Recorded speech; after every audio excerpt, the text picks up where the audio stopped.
The woman's hands trembled as she ended the video call, tears streaming down her face in her quiet office.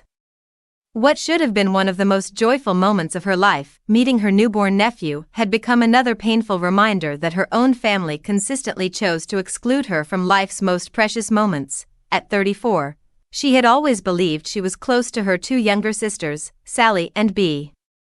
She'd supported them through everything, celebrating their victories and comforting them through struggles. When 28-year-old Bea faced fertility challenges, the woman's heart ached alongside her sisters.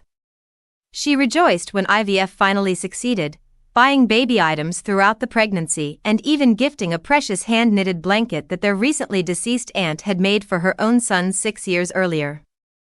But a pattern had emerged over the years that she could no longer ignore. When Bea graduated, every family member received an invitation except her. They didn't think she'd want to go. When their grandfather passed away, the family gathered for a memorial celebration, and once again, she was the only one excluded with the same hollow excuse. The exclusions felt deliberate, calculated, designed to hurt. The baby shower had been the most obvious slight. Bea had specifically chosen a date when she knew her sister couldn't attend, forcing the woman to drop off her carefully curated gift hamper at their parents' house instead of celebrating with the family. Each exclusion chipped away at her sense of belonging, leaving her questioning whether the closeness she felt with her sisters was entirely one-sided. Throughout the pregnancy, Bea had been clear about her birth plan. She wanted only the grandparents at the hospital, then 24 hours of peace at home for the new family and their dog to adjust. The woman respected these wishes completely, understanding the importance of those first precious moments with a new baby. When complications arose requiring an early cesarean section, the woman's concern for her sister intensified. The night before the procedure, she called Bea to offer support, explaining that her work schedule was light and she could be available if needed. Her excitement was palpable as she told her sister how eager she was to hear news about the baby, whose gender remained a surprise. The call came at 1 p.m., a Facebook video call that should have been pure magic. Bea's tired but radiant face filled the screen as she and their father introduced the newest family member. The woman's heart swelled with love as she gazed at her nephew's tiny features, overwhelmed with aunt-like devotion despite the digital distance. But then Bea handed the phone to their mother as a nurse entered the room, and the devastating truth emerged. Sally was there. At the hospital. In person. Holding the baby she could only see through a screen, the joy drained from the woman's body as the familiar sting of exclusion hit harder than ever before.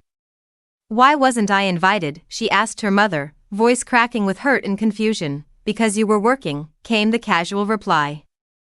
"We didn't think you'd be able to go." The excuse felt like a slap across the face.